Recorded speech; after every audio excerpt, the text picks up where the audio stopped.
he was completely paralysed. He didn't have any insurance. One of his legs was ulcerated. He was probably going to have to be amputated.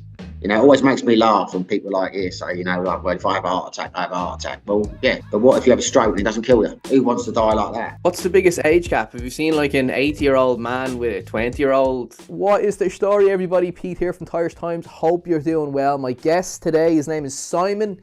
He's from the UK. He's what I would describe as an old school expat. He's been in Thailand 7 years and now he's living in the Philippines. And he's going to share his experiences about expat life. And in particular, he's going to tell a story about someone that he's met who went broke abroad without medical insurance and had a serious illness. It's one of those stories that always scared me. And I suppose the moral of this story is, I hope that you take away from it, is always have medical insurance, because you're going to hear the worst case scenario in this video. He's also going to talk about why he doesn't trust many expats. And then we're going to compare Thailand with the Philippines in regards infrastructure, food, people, cost of living. And then Simon is going to talk about age gap relationships as well. So we got a lot to cover in this video. Reluctantly, I had to edit out a large portion of the interview. Two big stories that I reluctantly edited them out. I didn't want to, but I had to do it because we had technical difficulties. Basically, Simon's microphone didn't work at the start of the interview, so we had to switch, and he had to use the microphone from his laptop, and he was in a room with an echo, so the audio isn't perfect. So I would like to do a part 2 with Simon with good audio. Simon, if you're watching this, I'd like to do a part 2 because those two big stories, I do feel they deserve to be shown, and I do think people will be very interested in those stories. But anyway, I digress. Let's get straight into the interview. Leave me a comment, hit the like button, and I hope you enjoy it, folks. Cheers. All right, so Simon, thanks very much for coming on here. Let's talk about your background, right? So I understand you served in the Royal Air Force as a young man. Yeah, I did. I was, well, thanks for having me on, first of all. Yeah, I was in the RAF for 9 years. I was in the RAF police from 1990 to 1999. And what did you do when you came out of the RAF? I was a hypnotherapist for a little while, but after a year, I decided that wasn't for me. So I thought I'd do what I know best, you know, security police work from the Air Force. So I bought into a security company. I bought a 50% share of a security company. They had an office in Leicester and an office in Glasgow. So the guy I bought in with, he took the Glasgow office, I took the Leicester office. And gradually over the years, we expanded into Europe. We got some good clients. The company got bigger, a bit bigger than we wanted it to, really, because we started off in the UK and they expanded into Europe, and they asked us if we wanted to go with them. And we said no. And they said, well, we don't want you then. We just want one provider. So we ended up expanding more than we wanted to. And in the end, that's what bit us in the arse, because the client went under and they took us under with them. That took me up to, that would have been 2014. I still had a CCTV business, which had been like an offshoot of the man guarding. And it was doing all right. But I split up my wife at the time. And I thought, I don't really... I lost interest, you know, in the money side of it, to be honest with you, because when you're in a relationship, part of earning the money is to, like, look after you know, your other half and all that kind of thing. And, you know, I just thought, well, if that's over, you know, what's keeping me here? So I bit the bullet and sold it, and I moved to Thailand. And I'll just go back a second here. How did you go from the RAF to becoming a hypnotherapist? That's a strange career move, isn't it? Yeah, well, it was. I mean, the thing is, I was going to redo my psychology degree when I came out, and I thought I'll go into hypnotherapy. And the thing is, when you lead as an adjunct to the psychology, but when you come out of the armed forces, they give you resettlement grants, so you can train for a new job and all that kind of thing. So a lot of people train to be like HGG drivers and all that kind of thing. I thought about it, well, will they pay for me to retrain to be a hypnotherapist? And got the grants and that in place, so I thought, why not do it? So I did 2 years of training to be a hypnotherapist. But it wasn't what I expected it to be, shall we say. Right, okay. And then when you divorced your wife, then you moved to Thailand. You spent 7 years in Thailand then? Yeah, well, she divorced me. All right, okay. She was from Sweden, was she? She was Swedish, yeah. Yeah, because I saw in another interview you did that it came out of nowhere, did it? You said that it hit you hard, that divorce. No, no, no. That one didn't. That was the one before. Right. The Oh, you've second married one, twice. been married twice. Yeah, yeah. The first one was a disaster. The second one, we're still very good friends. But no, it was the trouble with the first one was we were a bad match, but we split up literally the month I was coming out of the Air Force. So I think it was a shock of like, that collapsing at the same time, your whole life is changing and you just the whole thing. It was stupid, but yeah, that hit me hard, that did. But I was depressed for several months, but I've never been since. It's that does not kill you, makes you stronger, as they say. Right, and then what? You moved to Thailand, then you spent 7 years in Thailand. Yeah, 7 years in Thailand. Yeah. Where were you living in Thailand? Well, initially I was living in. I spent the first month in Pattaya, but I didn't like it. I mean, I was very aware because I'd done a bit of I knew some people lived over there that I didn't want to go to the tourist places. But equally, you have to learn the language if you're going to go and live in the provinces. So the way I looked at it, it had to be somewhere where there were other expats. So it was like a toss up between Chiang Mai, Bangkok, or Pattaya. So I went to Pattaya for the first month. I made some friends there, but it was not for me. So then I moved out to Jomtien, which is, if you know Thailand, it's like Pattaya light. It's it's got a better beach than that, but it's the same thing. And I was there for about 4 months, 4 or 5 months. I think I was probably there about 6 months in total. And then I moved up to Phetchabun, a little village called Bampakpu, which was about 6 clicks outside of Phetchabun city. And I was there for about 5 years. And then that relationship went south. Yeah, I was just gonna say, how did you just answered that then? I was gonna say, how did you end up going up there? It's like in Thailand. You meet your girlfriends, and all they want to do is go back to the place, where they grew up in. They're working away, they're working in Bangkok, or they're working in Pattaya, they're working whatever. As soon as they meet someone, they want to go back, and that suited me because I didn't like it in, where I was. So as soon as she said like she wanted to go back to her village, I'm like, well, sign me up for that. That's what I come to Thailand for. You know what I mean? How did So the that relationship go south? well, we it wasn't well. It wasn't love from my point of view. I mean, I was very open to her from the start. We got on and we had a good relationship. But after I'd been there about 4 years, they started to make it hard to do the old visa runs. And I used to get the old tourist visas, the last 2 months here, a month extension. And then I went to Pitsanulok one day, which where I used to get like a month extension after 2 months. And I used to go there like, 3 or 4 times a year. You got to know the people there. We always, did the Thai thing, bought them some watermelon or some chicken and, did the old yai when you come in. So you build up a rapport. And they said to me one day, like, you've got so many stamps in your thing. You've been here like approaching 5 years on tourist visas. We'll keep stamping it because we like you, but it's going to get harder for you to start crossing the borders and, coming back in again. So get a new passport, leave the country, go somewhere. So then at the end of the 3 months, I was going like back to the UK for a couple of months, going to America for a couple of months, whatever. And I was spending more and more time away. And like, she wasn't happy about that. And then one day, just before I was coming back, she was like, don't bother coming back. Which didn't bother me. The only thing that bothered me was like 2 weeks later, I've got a new boyfriend's where my friend Perry's walking around the village. She had a new boyfriend that fast? Well, I don't know. I mean, I'd been away about 2 months at that time, so it'd probably been going on the time I'd been away. Was he a Thai guy or a Farang? No, he wasn't. He wasn't a Frank. He was a Thai. But I think he come from another village because I didn't know him.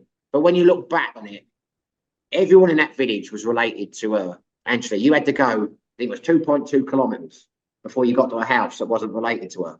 So of course, although you got friends there, they kind of have obviously their loyalty's going to be to her. But when I look back on it, the last 3 or 4 months, a couple of her cousins and that when we were drinking were saying like, Simon, there's something I want to, and I look around that. I think they were trying to tell me. Well, I know they were trying to tell me, but I couldn't pick up what they were trying to tell me.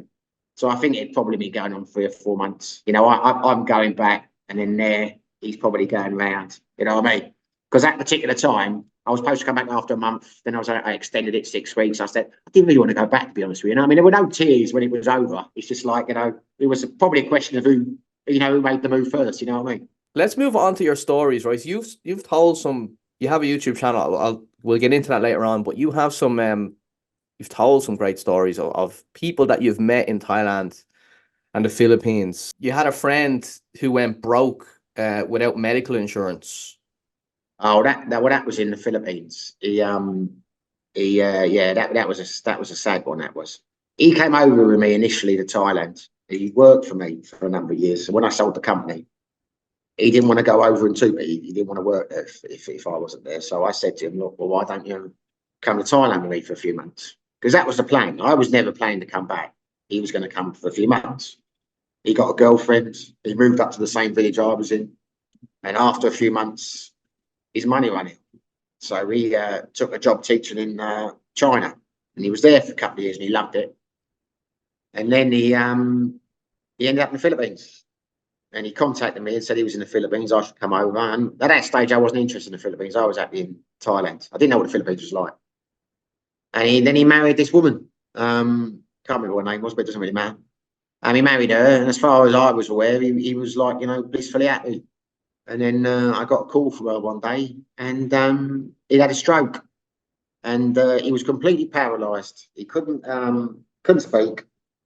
Don't think he could stand up or anything. I mean, he was basically, because she phoned me up on the old, I don't know why I'm going like that. She phoned me up on Facebook. And said who she was, and I said, well, I've heard of you. I know you are, like. And she panned the camera down, and he's lying on this bed with like this like dodgy sheet, and his eyes were like, he looked so dehydrated, his eyes like that, and he couldn't speak. All he could do was like, oh. And she said he had a stroke 3 months before. He didn't have any insurance. His legs were ulcerated. One of his legs was ulcerated, and he was probably going to have to be amputated. I should tell you, I wasn't in Thailand. I was back in the UK because it was just after COVID had started. That's the trouble when you're telling these stories. You get confused. Anyway, yeah. So I was in the UK when she called me on Skype, and he was lying on this bed, and he was like an awful mess. And I said, like, what do you want me to do? I mean, do you need me to send money or something? And then he started like really making a noise. So to this day, I don't know if he was like embarrassed, like saying don't ask him for money, or he was like, yeah, I need help or what. But he was clearly getting distressed. And she was saying to me, because the trouble is, he'd worked for me in Europe for about 14 years. He hadn't been paying his full pension contributions. So she was saying his state pension, and he'd gone to China and that, so his state pension was only £500 a month. So she's saying to me, like, £500 a month isn't enough and they won't treat him. And I'm like, well, I don't know what to do here.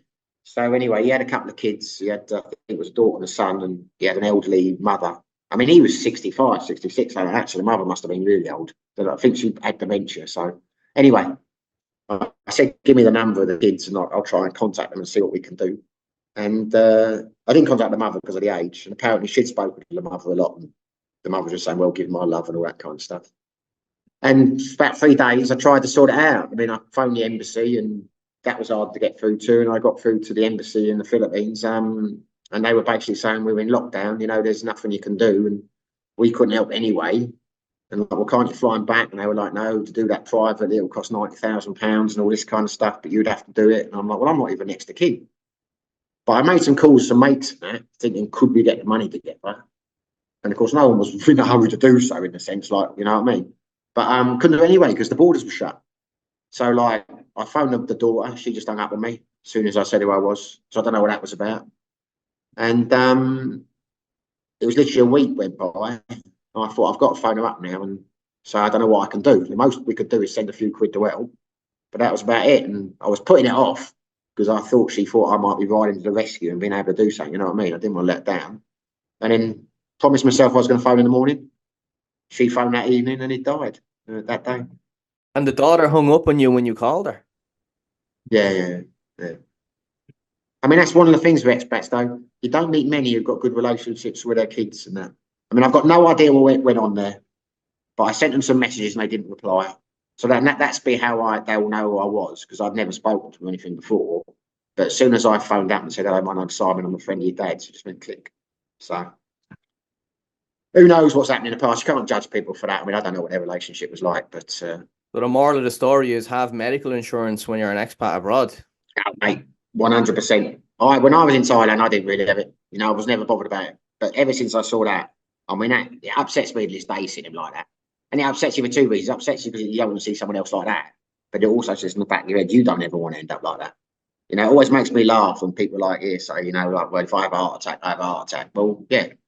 But what if you have a stroke and it doesn't kill you? You know what I mean? If you have a heart attack and you go, then that's fair enough. But who wants to die like that? I mean, he was like that for about 4 months. Dementia is the one that scares me.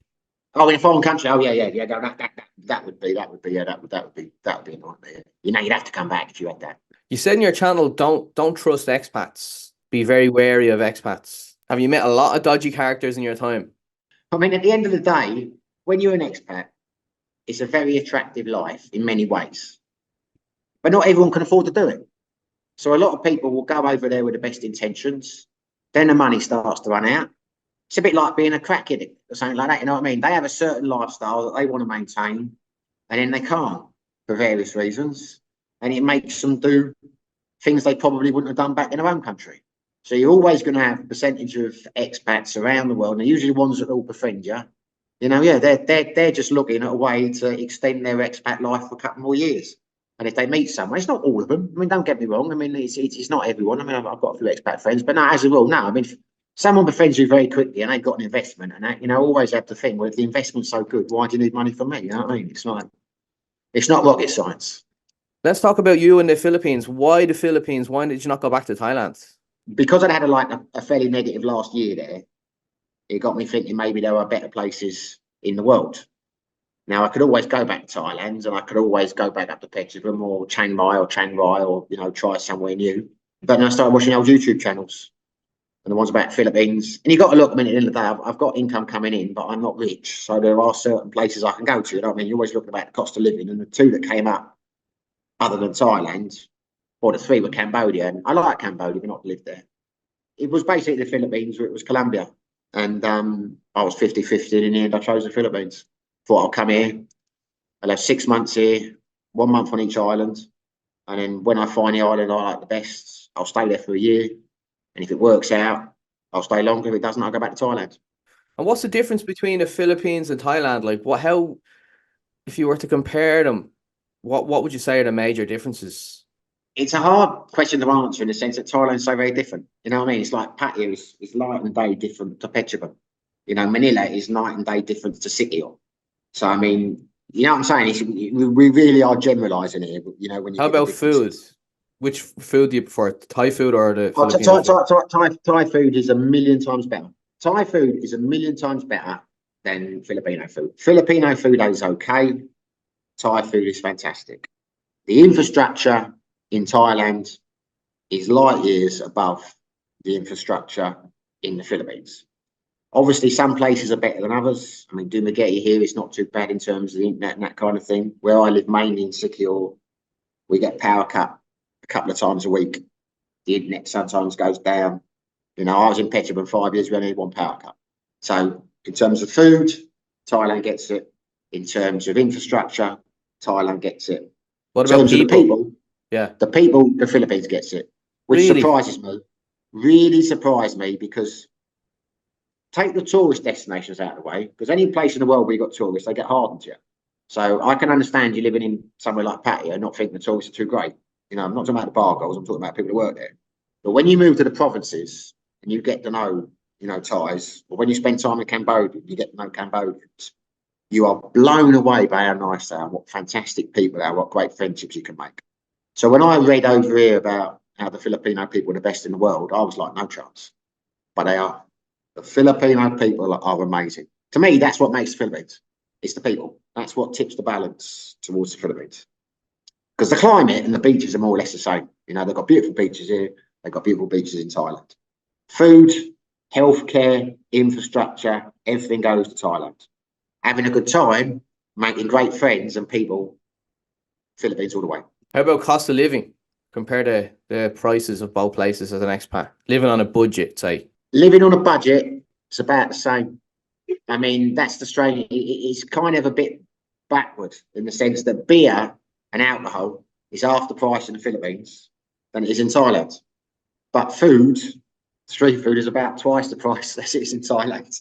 So it's like back and front, you know what I mean? So you could easily, I know a lot of people who live in Dumaguete who live comfortably for £1,000 a month. When I was living in Petrobrum, I was living very comfortably for £1,000 a month.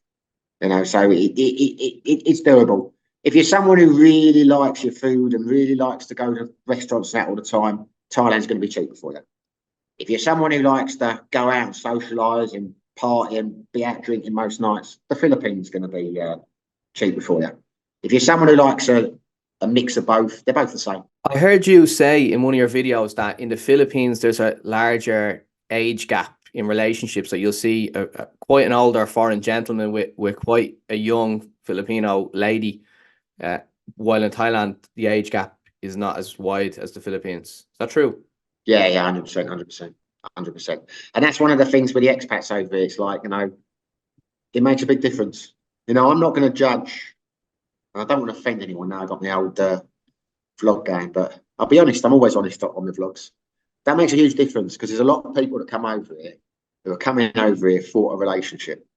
You know, Thailand, most of the people over there, they've been there on holiday, they've met a bar girl, they end up getting married or whatever, and they move up there, or they've been there for a while. You don't get many people who go to Thailand just to get a wife. You know what I mean? They used to probably 20, 30 years ago when you had the old, you know, Thai mail or the bride, but that's gone. Here you've got it. I mean, a vast majority. I mean, the old 94% of statistics are made up on the spot. So take what I say with a pinch of salt. But probably about 80% of all the, you know, expats that come here, they're just coming here to get a wife, you know, or a girlfriend or whatever. A lot of them have been like in a long distance relationship, or some of them just come here and start looking for them on day one. And I've got no problem with that. But the trouble is, and this is going to sound terrible. Go on, say it. A lot of them don't have girlfriends and that in their own country because they're, let's say, a little bit socially challenged. And that's the reason why they've had to come here.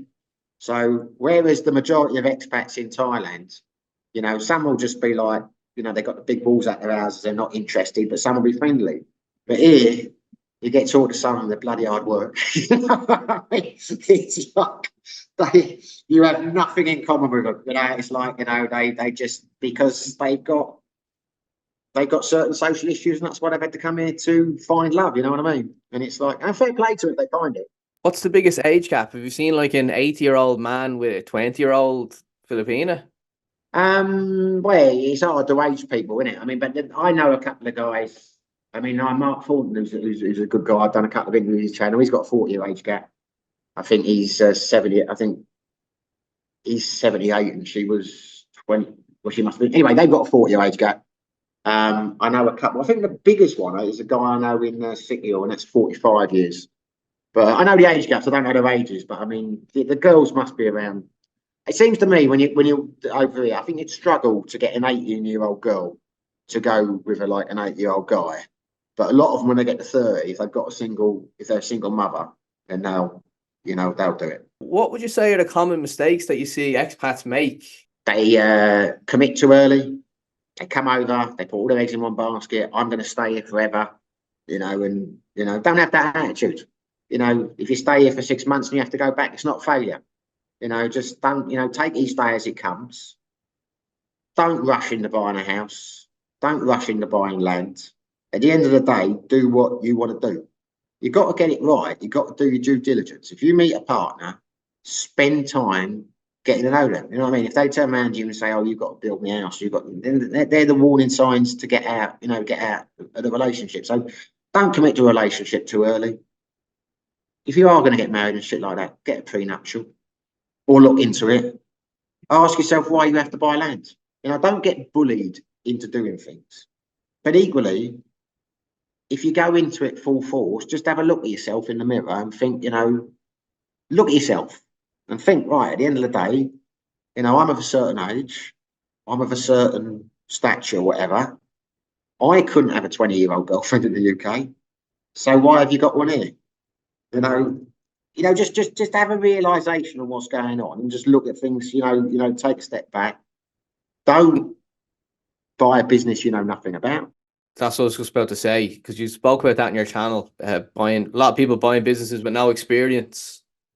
Yeah, don't buy a bar. Don't do that nonsense. Don't buy a hotel. It's like that guy I was telling you about, Barry, the one earlier on. He stayed. I stayed in his place, and this is totally true. I mean, the business went under. I got there, booked in his hotel. The woman said to me, Do you want a room with a balcony, or do you want?" I said, "I'll have a balcony." And I went back, and she didn't really understand me. I went down and sat at Barry. He'd had the bar for like 2 years at this stage. And he's like, I said, "Which is better, the rooms with the balconies or the rooms without balconies?" And he said, "None of the rooms have got balconies." And I said, "Well, the woman who took my bag said I could have a balcony." He said, "We don't have any balconies." And he says, "He doesn't speak good English." I go, "Fair enough." I go up, I'm on the third floor. She opens the door, I go, and I've got a balcony. So I'm like thinking, this is a bit strange. Goes down to Barry, and bear in mind, he'd been telling me how well he's run his business. I said, "Barry, I've got a balcony on the third floor, mate." He said, "I've not been up the third floor yet." What? He'd never been up to the third floor. That was his hotel. So there Jesus you go. Christ. There's someone. And then, no. He lived on the first floor with his girlfriend. Spent the bar all day, sat there, drinking day. That's what he thought running the business was. What's the story with your channel? You've got a channel, YouTube channel. I'll link it down below in the description. Tell us about your channel. Yeah, it's only a couple of months old. It's speaking of Asia. It was just something to do, to be honest with you. Well, I tell you, it wasn't something to be honest with you. I did an interview with a guy called Mark Thornton when I first got here, and I had no intentions of doing YouTube. And don't get me wrong, I like Mark. I've done another video of him. I've seen him socially, but he interviews people in a place called Ground Zero over it. And we got talking and about his channel and that. He did the interview, and I said to him, like, I might give this a go. And he said, "Well, I wouldn't." He said, "Very few people can do it. It's like a very difficult thing to do. You've got to like have a talent for it." So I left that coffee shop thinking, right, I'm going to do this. I hadn't thought about it before. And he turned around and said to me, "You'll be very good at this. You're a natural." I would have done it. But I thought, no, I'll tell you what, I don't like being told I can't do something. Yeah. So I went back and I started the channel. And after a week, I thought, I don't know why I'm doing this. But then I went back to City Hall because I have a month in City Hall, a month in Dumagetti. I rotate each month. And I really started enjoying it. So now I'm like, this will be my third month. I'm loving it. Speaking of Asia, I talk about my expat experiences. I do some vlogging. I interview interesting people if I can. Just give it a try. Speaking of Asia, I'm raw and it's new, but it is getting better, I think. Right. Well, look, best of luck. I'll leave the link down below for it. And hopefully we'll get you on in the future, say in a couple of months' time when you have more stories, more experiences, and we do a part 2. Yeah, that'd be great, Pete. I enjoyed this, mate. Yeah, thanks for the yeah, that'd be great. Love that. Looking forward to it, mate. It was great meeting you, and best of luck, all right?